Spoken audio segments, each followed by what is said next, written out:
Good morning and welcome to Gary's Graveyard Gramblings, episode 30.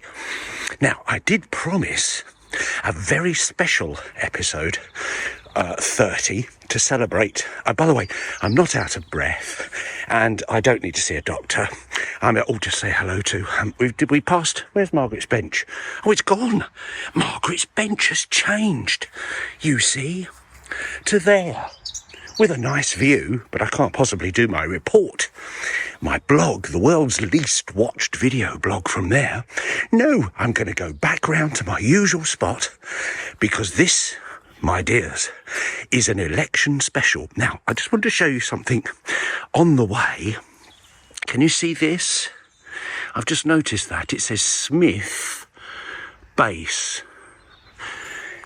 Now, I don't know what that means, but I think it could be something to do with a protective charm to protect the inhabitants of said grave from the brides of Dracula and Dracula. Now, I'm going to box a little bit dangerous here and go right over, because this, as you know, is the Count Dracula's sarcophagi, and behind, under the trees there, hidden away, are the brides of Dracula. Probably. So, but we're going to go around to the normal spot. Oh, let's hang on a minute, because episode 30, good morning, Mr. and Mrs. Owl. And good morning to the privileged in their concrete bunker over there. As always, I want to go to my preferred spot, which is by the delightful John Gilbert. There he is. And here am I. Hello. So, now, can we just talk... Oh, by the way, look, Moscot clip-ons, if you please. The luxury knows no bounds in Peasmoldia. See, the ramblings started already. By the way, for those of you that have tuned in expecting to see an informative video blog about graveyards, I'm afraid you're about to be disappointed. But then we know, regular viewers on the world's least watched video blog, Mr. and Mrs. Jones up the road and Alf Scroat of the village, they know that... Of course, this is just me rambling, and I happen to be in a graveyard behind a Norman, you see, the church built by Norman Wisdom, Sir Norman Wisdom back in the 1950s. So it's just me rambling, that's all. Anyway, I just want to dispel any disappointments this early on. So I promised in the last one that episode 30 will be from a very special location. Now, I have decided to hold that one over to episode probably 31 because I have a very special guest coming over from the United States of America, and he is going to join me he doesn't know it yet, but he's going to join me on a joint video blog from a very special location, a graveyard of fame and repute. Like I say, he doesn't know it yet. It's going to be a shock to him, and I just hope he's brought garlic. Now, so why am I doing this one now? Well, apart from the fact I thought I might as well. I'm on the walk. Do you know what I mean? So I thought I'll do it now. Oh, look, there's Mr. Squirrel over there. Can you see? Where is he? Oh, he's buggered off. He's gone up the tree. A little diversion. See, now you know why it's called a rambling or a grambling, due to an earlier spoonerism, which I quite liked. So the reason for this is I just realised I started a sentence with the word so. Oh, God help me. Well, no, I can't go in there next to the Jesus shop because... that is an affectation which I absolutely abhor. So don't expect any more sentences beginning with the word so, unless I'm explaining why I don't like beginning sentences with the word so. The reason, therefore... for this is the announcement, the grand announcement of the general election in the United Kingdom of Great Britain and Northern Ireland. And I just wanted to explain because I know we have a lot of foreign viewers, 2 of them, and I wanted to explain to them how this comes about and what the process is, because I thought it might be interesting for them. Probably not for us. Now, what happens is this. The Prime Minister, Rishi Sunak, he's gone to King Brian. He decides he's had enough. So he goes to King Brian the First and Queen Camellia, who are sat there resplendent on their thrones.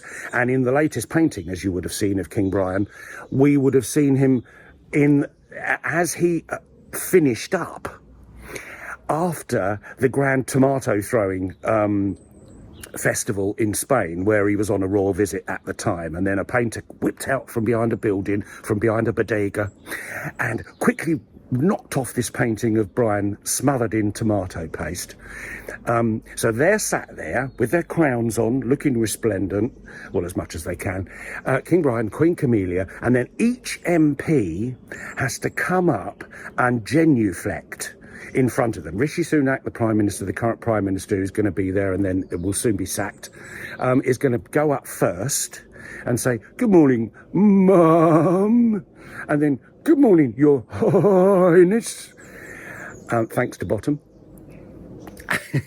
and then each MP in turn has to go up, genuflect, you see, and announce their name, from whence they come and why they're chucking it in. It's a long ceremony, and there's no breaks, no toilet breaks. So it's quite an involved ceremony, and it goes on for like days, a bit like this blog probably will. What happens then? Oh yes, now then they have to go, once they've seen her and him, they go back to the Houses of Parliament and they go into a darkened room.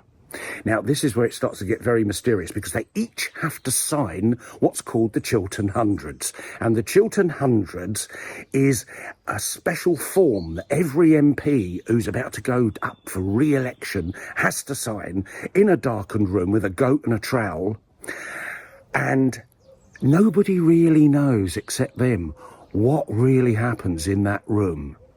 But let's just say they do have to send in deep cleaners after it's all finished. And then when each MP has signed their resignation formally in what's known as the Chiltern Hundreds room, they repair back to their constituencies and start canvassing. And what that means is they dress in a heavy canvas outfit made by Simpsons of Piccadilly, and they go around knocking on doors, asking people, "May I have your vote, ma'am? May I have your vote, ma'am, Mr. Ma'am?" Because you've got to be careful nowadays. You don't want to trigger people. You've got to be inclusive. Unless you're Jacob Rees-Mogg, of course. Incidentally, Jacob Rees-Mogg, the Tory MP, he is a throwback to Victorian Britain, and in his constituency, it's totally different. He doesn't have to go through all that. He puts on his finest morning suit, top hat, and probably a pipe and a monocle. He looks a little bit, for British viewers, looks a little bit like Lord Snooty out of the Beano. And he goes round, but he doesn't actually speak to commoners, because that's not his, he can't. He can't bring himself to do it. So he normally has his kid in tow and a big scythe over him, like the Grim Reaper he is, and he floats gently around the constituency. And then he has a minion, and these minions, they go in and they knock on doors and they say, "Can we have your vote, please? Can we have your vote, please?" And then each constituent in his constituency has to sign a form in their own blood. And then that gets sent back to his grave. Actually, it could be him in there, over there, to be perfectly honest. And it's all very formal. And then, of course, we come to Election Day, which will be July the 4th, which is Independence Day in the USA. And, of course, because the election this year is being held on Independence Day, they have to go, the new Prime Minister, which will be Labour, has to go over to the United States of America to meet President Biden and go into a darkened room over there. Only they don't have a goat and a trowel. in the States for the formal announcement of the new British government. They don't do a goat and a trout, they have pork bellies. So they go into a little room, a little ante-room, which is about 3,000 feet by 2,000 feet, just in the White House. They pop in there with Joe Biden, and he goes in. It takes him about 3 hours to get in there. But anyway, when he gets in there, then they sit down, they eat pork bellies. Pork bellies. I don't know if that's the right accent. Keith, would you advise, please? And then they come out with all the sort of pork fat dripping down their chins, and then the deal is sealed. Well, that's what happens. You see, it's very exciting. I can't wait to cast my vote over here. Although in this village, I have to tell you, and this probably won't come as any surprise. I mean, look, when the high street looks like this, what do you expect other than a Tory MP? The Tory MP for this village is a bloke called Hugh Merriman, who's the Transport Secretary, or something to do with transport, I think. Now, never met him, never want to. And he could probably scrape home just about, I think, even with their appalling ratings.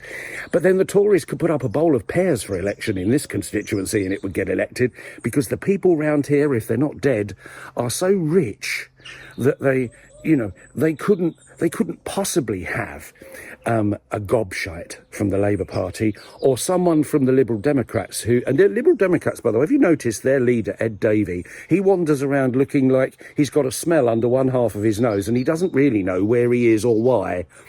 But anyway, they're probably the only hope here. My poor little vote, my little X on the paper for Labour is just about as wasted here as it possibly could be. And of course, the people around me, the esteemed people, not the traffic cones. I don't know why I don't know who's buried there. That's probably the traffic cones. That's probably a commoner buried over there. But I don't know. See, let me just take you over here for a minute, because this is indicative of the sorts of people, the sort of dead people who vote Tory over here. Edward Lord. You see? Edward Lord. Tory voter, of course.